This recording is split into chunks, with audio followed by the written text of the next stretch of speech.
저는 김창섭입니다. 60세 건설업체 현장 감독으로 일하며 전국 곳곳의 건설 현장을 책임지고 있습니다. 35년간 이 바닥에서 일해왔지만 여전히 녹록지 않은 삶을 살고 있죠. 그날도 평소와 다름없이 용인 신도시 아파트 건설 현장에 도착했습니다. 현장 사무소에 들어서니 협력업체 소장이 반갑게 맞아주더군요. 감독님, 어디서 오셨습니까? 서울에서 왔습니다. 지난달까지는 천안에 있었고요. 사실 저는 오랜 기간 가족과 떨어져 지냈습니다. 아내와 아들은 서울에 두고 혼자 지방 현장들을 전전하며 돈을 벌어왔죠. 가정을 위한다고 생각했던 일들이 결국 가족을 멀어지게 만들었습니다. 32년 결혼 생활이 그렇게 막을 내렸습니다. 아내는 혼자서 아이를 키우며 힘들어했다고 원망했고, 저는 가족의 생계를 위해 최선을 다했다고 항변했지만 결국 서로의 마음은 닿지 않았습니다. 이제 혼자입니다. 60세가 되어 다시 시작해야 하는 인생이 되었죠. 점심시간에 현장 직원들과 함께 식사를 마쳤습니다. 대부분 저와 엇비슷한 나이의 중년들이었죠. 건설 현장이란 곳이 언제나 그렇습니다. 저마다의 사연을 가슴에 품고 살아가는 사람들이 모인 곳이니까요. 감독님, 술 한잔 하시겠어요? 제가 좋은데 합니다. 협력업체 소장의 제안에 별다른 생각 없이 고개를 끄덕였습니다. 그가 휴대폰을 꺼내 어디론가 전화를 거는 모습을 지켜봤습니다. 여보세요, 혜정 씨. 지금 갑니다. 특별한 분 모셔가니 신경 써줘요. 통화를 마친 이 사장의 얼굴에 알 수 없는 미소가 번졌습니다. 그때는 그 웃음이 무엇을 의미하는지 알지 못했습니다. 그저 친절한 업체 관계자라고만 생각했거든요. 감독님, 이 집이 좀 특별해요. 서비스가 아주 좋거든요. 그의 말에 약간의 의아함을 느꼈지만 깊이 생각하지는 않았습니다. 차를 타고 30분쯤 이동했을까 그가 어서 오세요. 문을 열고 들었다가 깜짝 놀랐습니다. 우리에게 인사한 여자는 다름 아닌 혜정이었습니다. 대학 동기였던 민수의 아내 말입니다. 제 입에서 저도 모르게 말이 터져나왔습니다. 혜정아. 혜정도 저를 보고 크게 당황하는 기색이 역력했습니다. 눈동자가 매우 심하게 흔들렸죠. 20년 가까이 보지 못했던 얼굴이었는데 한순간에 알아볼 수 있었습니다. 어떻게 여기에? 혜정의 얼굴이 순식간에 창백해졌습니다. 소장이 흥미진진하다는 표정으로 우리를 번갈아 쳐다봤습니다. 두 분이 하시는 사이신가 보네요. 저는 당황했습니다. 혜정이 현재 어떤 상황에 처해 있는지 대강 짐작이 됐거든요. 모든 것이 단순하지 않다는 걸 직감할 수 있었습니다. 아닙니다. 모르는 분이에요. 그냥 어디서 본 것 같아서요. 재빨리 부인했습니다. 혜정의 얼굴에 안도의 표정이 스쳐갔습니다. 그녀는 조용히 술상을 테이블에 내려놓았습니다. 그때 소장이 혜정의 팔뚝을 잡았습니다. 혜정 씨, 잠깐만요.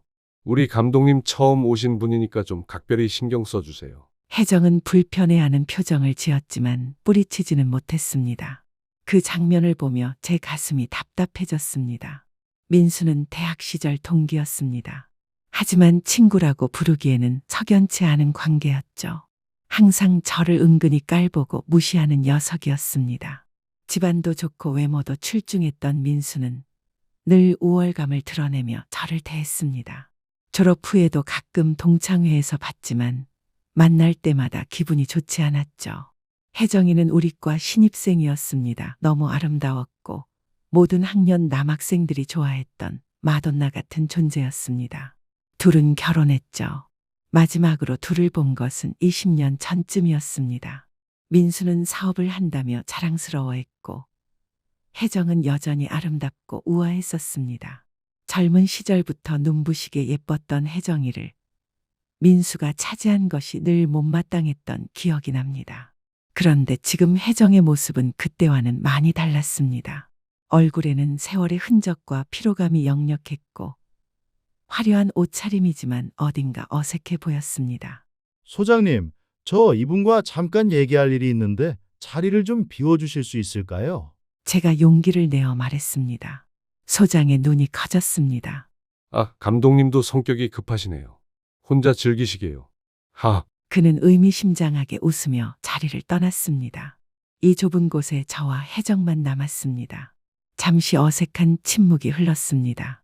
선배, 혜정이 먼저 입을 열었습니다. 그 목소리에는 반가움과 당황스러움이 뒤섞여 있었습니다. 선배 어떻게 여기에?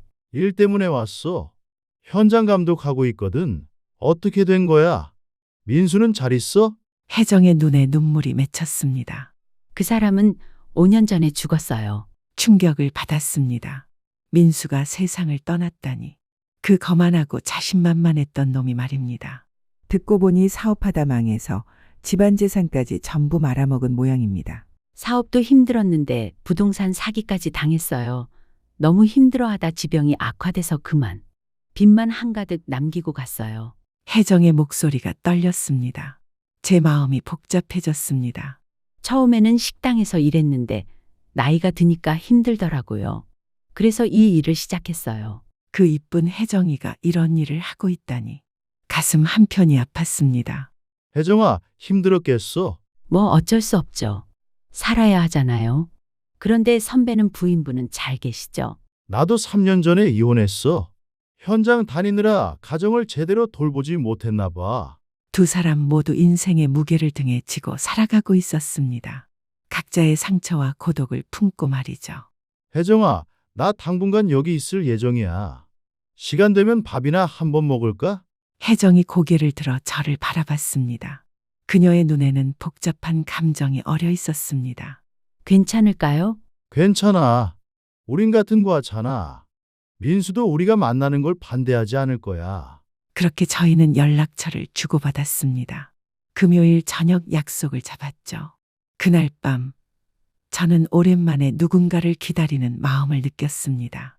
60세의 나이에 말입니다. 금요일 저녁이 되었습니다.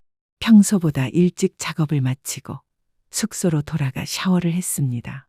거울을 보니 60세의 얼굴에 세월의 흔적이 고스란히 새겨져 있었습니다. 깊어진 주름, 희끗희끗해진 머리카락. 하지만 오늘만큼은 왠지 가슴이 두근거렸습니다. 혜정과 만날 생각을 하니 긴장이 됐습니다. 대학 동기의 아내를 만나는 것인데 이상한 마음을 품어서는 안 된다는 생각도 들었죠. 하지만 동시에 오랜만에 누군가와 진솔한 대화를 나눌 수 있다는 기대감도 있었습니다. 용인 시내 한 식당 앞에서 혜정을 기다렸습니다. 주말 저녁이라 거리에는 사람들로 북적였습니다. 각자의 삶을 살아가는 사람들을 보며 저도 그들 중 하나일 뿐이라는 생각이 들었습니다. 선배 기다리셨어요? 뒤에서 혜정이 불렀습니다. 돌아보니 단정한 니트와 스커트 차림이었습니다. 화장기 없는 얼굴이 오히려 더 편안해 보였습니다. 식당 안쪽 조용한 자리에 앉아 여러 음식을 주문했습니다. 메뉴를 보며 각자 조심스럽게 말을 꺼내기 시작했죠. 선배 정말 오랜만이에요. 한 20년 정도 되나? 그때 동창회 이후로. 그때 민수랑 함께 있었는데. 맞아요. 그때 그이가 새 사업 시작한다고 의기양양해 했는데 혜정의 표정이 어두워졌습니다. 저는 조심스럽게 물었습니다. 그 사업이 잘못된 건가? 혜정이 고개를 끄덕였습니다. 그리고 지난 10년간의 이야기를 천천히 들려주기 시작했습니다. 처음에는 사업이 잘 풀렸다고 했습니다. 몇 년간은 정말 좋았다고요. 아파트도 사고 외제차도 바꿨다고 했습니다. 하지만 욕심이 문제였습니다. 사업을 확장하겠다고 대출을 과도하게 받았는데 경기가 악화되면서 모든 것이 무너졌다고 했습니다. 격이다 부동산 사기까지 당한 것이 결정적이었습니다. 민수가 극심한 스트레스를 받았다고 했습니다. 밤에 잠도 못 자고 술만 마셨다고 합니다. 음식이 나왔지만 혜정은 젓가락을 제대로 들지 못했습니다. 이야기를 하는 내내 그녀의 목소리가 떨렸습니다. 저는 그녀의 마음을 이해할 수 있었습니다. 저도 가정이 어려울 때 아내에게 미안한 마음이 컸거든요. 그래서 지금 혼자 사는 거야? 네, 원룸에 살고 있어요. 다행히 아이는 없어서 그나마 나아요. 그동안 정말 고생 많이 했겠다. 소주를 시켰습니다. 한 병이 금세 비었죠. 술이 들어가자 대화가 더 자연스러워졌습니다. 대학 시절 이야기, 민수와의 추억, 지난 세월의 이야기들을 나눴습니다. 선배, 저 너무 부끄러워요. 취기가 오른 혜정이 말했습니다. 뭐가 부끄러워? 제가 지금 하는 일 말이에요. 선배가 다 아시잖아요. 저는 혜정의 손을 가만히 잡았습니다. 혜정아, 부끄러워할 일 아니야. 살기 위해서 하는 일인데. 그래도 나도 별거 아니야. 현장 감독이 뭐 대단한 일인가. 그냥 먹고 살기 위해 하는 거지. 혜정이 저를 바라봤습니다. 제 진심이 전해졌는지 표정이 조금 밝아졌습니다. 우리는 계속 술을 마시며 이야기를 나눴습니다. 각자의 외로움과 상처에 대해서도 털어놓았죠. 민수 정말 좋은 사람이었어요. 솔직히 그렇게 생각하지 않았지만 그냥 고개를 끄덕였습니다. 그렇지. 대학 때도 항상 당당했었고. 마지막까지도 그랬어요. 저한테는 미안하다고만 하더라고요. 시간이 흘러 밤 10시가 넘었습니다. 혜정은 상당히 취한 상태였습니다. 혜정아, 집에 어떻게 가? 제 목소리에는 걱정과 함께 말로 표현하기 어려운 무언가가 섞여 있었습니다. 택시 타고 가면 돼요. 혜정의 대답은 무심한 듯했지만 그녀의 목소리 끝에 감춰진 떨림을 놓치지 않았습니다. 혼자 가기엔 너무 취한 것 같은데. 제 말은 단순한 걱정을 넘어선 제안이었습니다. 한 잔 더 마신 술 기운이 용기를 북돋았는지도 모릅니다. 혜정이 천천히 고개를 들어 저를 바라봤습니다. 희미한 조명 아래서도 그녀의 눈에 깃든 외로움은 선명하게 빛났습니다. 시간의 흐름이 남긴 작은 주름들 사이로 삶의 무게가 엿보였습니다. 선배, 나 오늘 혼자 있기 싫어요. 그녀의 고백은 마치 오랫동안 닫혀있던 문이 열리는 소리 같았습니다. 제 가슴이 젊은 날처럼 격렬하게 뛰었습니다. 60세의 나이에 이런 감정을 느끼다니. 오랜 세월 단단하게 얼어붙었던 감정의 호수에 금이 가는 소리가 들리는 듯했습니다. 그럼 저는 잠시 망설였습니다. 이게 옳은 일인지 확신이 서지 않았거든요. 머릿속에는 여러 생각이 교차했습니다. 우리 모두 외로운 중년이라는 사실, 하룻밤의 위로가 두 사람 모두에게 필요하다는 것. 하지만 혜정의 쓸쓸한 눈빛과 가느다란 손가락을 보니 그냥 보낼 수가 없었습니다. 술집을 나서는 순간 차가운 밤 공기가 우리를 감쌌습니다. 혜정의 어깨가 떨리는 것을 보고 저는 망설임 없이 제 재킷을 그녀의 어깨에 둘렀습니다. 그녀의 향기가 제 코끝을 스쳤습니다. 오래된 향수 냄새와 함께 그녀만의 채취가 묘하게 어우러져 있었습니다. 모텔로 향하는 길은 침묵 속에서도 많은 이야기가 오갔습니다. 가끔 손등이 스치기도 했고 시선이 마주치면 어색하게 웃기도 했습니다. 마치 첫 데이트를 하는 청춘 남녀처럼 말입니다. 오랜 세월 동안 단 한 번도 생각해보지 않았던 순간이 현실이 되어 우리 앞에 펼쳐졌습니다. 샤워할래? 제가 먼저 침묵을 깼습니다. 그래요. 혜정의 대답은 짧았지만 그 목소리에는 확신이 담겨 있었습니다. 혜정이 욕실로 들어간 후 저는 침대 끝에 앉아 떨리는 손으로 물을 한 모금 마셨습니다. 물소리가 들리는 가운데 제 마음은 혼란스러웠습니다. 하지만 동시에 오랜만에 느끼는 설렘이 가슴을 채웠습니다. 그때 문득 민수 생각이 스쳤습니다. 대학 시절 항상 저를 무시하고 깔보던 그 녀석. 잘나고 잘생기고 집안도 좋아서 늘 우월감을 드러내던 민수. 그리고 그 옆에서 눈부시게 아름다웠던 혜정. 젊은 시절 저는 늘 혜정을 연모하며 바라봤었습니다. 민수가 그토록 자랑스러워하던 아름다운 아내를 말이죠. 욕실 문이 열리고 혜정이 나왔을 때 저는 숨을 멈췄습니다. 젖은 머리카락이 그녀의 목선을 따라 물방울을 흘렸고 얼굴에서는 화장기가 지워져 더욱 자연스러운 아름다움이 빛났습니다. 52세의 나이에도 불구하고 혜정은 여전히 매혹적이었습니다. 세월이 흘렀지만 젊은 시절의 그 눈부신 아름다움이 여전히 남아있었죠. 이제 선배 차례예요. 혜정의 말에 저는 어색하게 웃으며 욕실로 향했습니다. 차가운 물로 얼굴을 씻으며 제 자신을 다잡았습니다. 60세의 나이에 이런 감정을 느끼는 것이 부끄럽기도 했지만 한편으로는 아직 살아있음을 느끼게 해주는 소중한 순간이기도 했습니다. 욕실에서 나왔을 때 혜정은 침대 위에 앉아 있었습니다. 희미한 조명 아래 그녀의 실루엣은 젊은 날의 아름다움을 간직한 채 더욱 성숙한 매력으로 빛났습니다. 와서 앉아요. 혜정이 침대 한쪽을 손으로 가리켰습니다. 저는 조심스럽게 그녀 옆에 앉았습니다. 그 순간 어떤 말도 필요하지 않았습니다. 우리의 눈빛이 모든 것을 말해주고 있었으니까요. 괜찮아. 제가 물었습니다. 네. 그녀의 짧은 대답과 함께 두 사람의 거리가 좁혀졌습니다. 마치 오랫동안 잊고 있던 악기를 다시 연주하는 것처럼 서툴렀지만 곧 우리는 잊고 있던 리듬을 되찾았습니다. 세월의 흔적이 묻어있는 피부였지만 그 부드러움은 젊은 날의 기억을 되살려 주었습니다. 그 순간 제 마음 한편에서는 묘한 감정이 일어났습니다. 젊은 시절 그토록 부러워했던 민수의 아내, 늘 고개를 들고 다니며 자랑스러워하던 그 아름다운 여인이 지금 제 품에 안겨 있다는 사실. 민수가 그토록 우월감을 느끼며 자랑하던 혜정이 이제는 저를 원하고 있다는 현실. 이것은 단순한 동정이나 위로가 아니었습니다. 오랜 세월 가슴 깊이 묻어두었던 열등감에 대한 일종의 보상 같은 것이었죠. 저를 무시하고 깔보던 민수에 대한 복잡한 감정들이 이 순간에 모두 녹아들어 있었습니다. 그 밤 우리는 서로의 외로움을 달래주었습니다. 60세와 52세의 나이에 찾아온 뜻밖의 만남이었죠.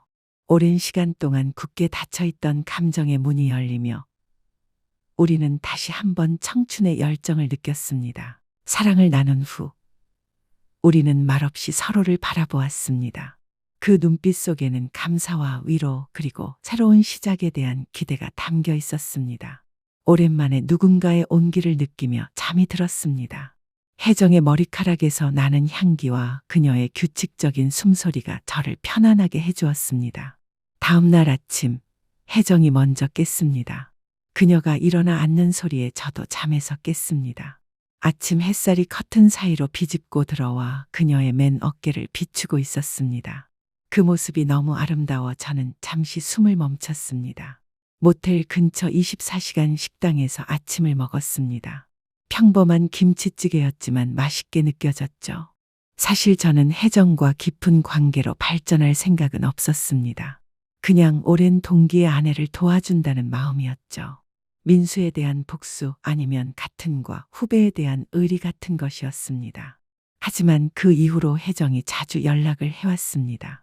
처음에는 반가웠습니다. 혼자 지내는 저에게 누군가의 관심이 고마웠거든요. 하지만 점점 부담스러워지기 시작했습니다. 오빠, 오늘 저녁에 시간 있으세요? 오빠, 오늘은 뭐 하셨어요? 오빠, 보고 싶어요. 매일 오는 문자와 전화에 저는 당황했습니다. 혜정이 저를 좋아하고 있다는 게 느껴졌거든요. 물론 나쁘지 않았습니다. 60세의 나이에 누군가가 저를 좋아해 준다는 것은 분명 기분 좋은 일이었죠. 하지만 동시에 부담스럽기도 했습니다. 저는 그냥 가끔 만나는 정도로 생각했는데 혜정은 더 깊은 관계를 원하는 것 같았습니다.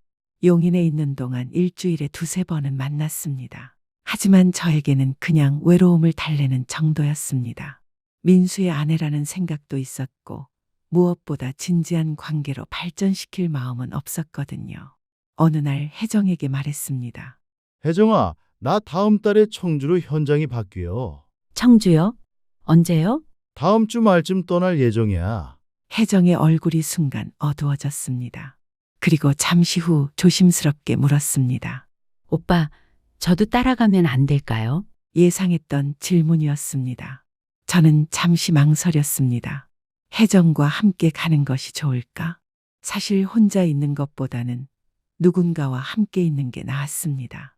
특히 혜정은 집안일도 잘했고 저를 잘 챙겨줬거든요. 가도 되는데 혜정의 얼굴이 밝아졌습니다. 정말요? 대신 조건이 있어. 무슨 조건이요? 우리 사이는 남들에게 비밀로 해야 해. 그냥 동네 사람들한테는 친구 사이라고 하고. 저는 아직 혜정과 공개적인 관계가 되고 싶지 않았습니다. 무엇보다 민수의 아내라는 생각이 있었고 제 나이에 이런 일이 알려지는 것도 부담스러웠거든요. 알겠어요. 그렇게 하죠. 혜정은 쉽게 동의했습니다. 아마도 저와 함께 있을 수 있다는 것만으로도 만족스러웠나 봅니다. 그렇게 저는 60세의 나이에 비밀 동반자를 갖게 되었습니다. 공개적으로는 말할 수 없지만 함께 살 수 있는 사람이 생긴 것이죠. 혼자 살아가는 것보다는 훨씬 나았습니다. 일주일이 흘렀습니다. 저는 청주 이전 준비를 마쳤고 혜정도 원룸 정리를 끝냈습니다. 토요일 오전에 만나 함께 청주로 떠날 예정이었습니다. 금요일 저녁에는 현장 직원들과 작별 인사를 나눴습니다. 2달 남짓한 시간이었지만 정이 들었던 사람들이었죠. 감독님, 청주 가서도 연락 주세요. 고맙습니다. 여러분도 건강하세요. 협력업체 소장도 술잔을 들어 건배했습니다. 하지만 저는 더 이상 그의 말에 크게 신경 쓰지 않았습니다. 혜정에 대한 그의 태도를 보며 실망했었거든요. 토요일 아침, 용인역에서 혜정을 만났습니다. 그녀는 큰 캐리어 하나와 손가방을 들고 있었습니다. 그게 그녀의 전 재산이었죠. 많이 기다리셨어요? 아니, 나도 막 왔어. 혜정이 환하게 웃었습니다. 며칠 전보다 표정이 훨씬 밝아 보였습니다. 아마도 저와 함께 새로운 곳으로 간다는 생각에 기대가 컸나 봅니다. 기차에 짐을 실으며 생각했습니다. 이 작은 가방들이 우리 두 사람의 새로운 시작을 상징하는 것 같았습니다. 하지만 저는 여전히 조심스러웠습니다. 혜정이 저에게 갖는 감정과 제가 그녀에게 갖는 감정 사이에는 온도차가 있다는 걸 알고 있었거든요. 기차가 천천히 출발할 때 혜정에게 다시 한번 확인했습니다. 혜정아, 우리 약속 기억하지? 네. 남들 앞에서는 그냥 친구 사이라고 하는 거죠. 맞아. 그리고 서로에게 너무 많은 걸 기대하지 말자. 혜정이 잠시 표정이 어두워졌지만 곧 고개를 끄덕였습니다. 알겠어요, 오빠. 청주에 도착한 것은 오후 2시쯤이었습니다. 아늑한 도시였죠. 공기도 맑고 사람들도 여유로워 보였습니다. 미리 알아본 원룸 2채가 있는 건물로 향했습니다. 건물주와 계약을 마치고 같은 층에 있는 방 2개를 얻었습니다. 보증금과 월세는 제가 부담했습니다. 혜정이 미안해했지만 저는 그 정도는 할 수 있었습니다. 다음 날부터 새로운 일상이 시작되었습니다. 저는 청주 공사 현장에 출근했고 혜정은 근처 식당에서 파트타임 일자리를 구했습니다. 각자의 자리에서 최선을 다했죠. 저녁이면 함께 식사를 하며 하루 일과를 이야기했습니다. 소소한 일상이었지만 나쁘지 않았습니다. 60세의 나이에 이런 평범한 동반자가 있다는 게 감사했습니다. 오늘 식당에서 칭찬받았어요. 일을 성실하게 한다고요? 잘했네. 혜정이는 뭘 해도 잘할 거야. 고마워요. 용기 내서 여기 온 게 정말 잘한 것 같아요. 한 달이 지났습니다. 우리는 청주 생활에 완전히 적응했습니다. 저는 현장에서 인정받았고 혜정도 식당에서 성실히 일했습니다. 주말이면 청주 시내를 걸으며 이런저런 이야기를 나눴죠. 몇 개월이 더 지났습니다. 우리의 관계는 안정적으로 유지되었습니다. 남들 앞에서는 그냥 같은 동네에 사는 친구 사이였고 집에서는 서로를 챙겨주는 동반자였습니다. 가끔 혜정이 저에게 더 깊은 관계를 원한다는 신호를 보내기도 했지만 저는 적당한 선을 유지했습니다. 하지만 솔직히 말하면 혜정과 함께 지내는 것이 생각보다 나쁘지 않았습니다. 혜정은 제 말을 잘 들었습니다. 집안일도 척척 해주고 제가 현장에서 돌아오면 따뜻한 밥도 해놓고 기다렸죠. 무엇보다 50대의 나이에도 여전히 예뻐 보였습니다.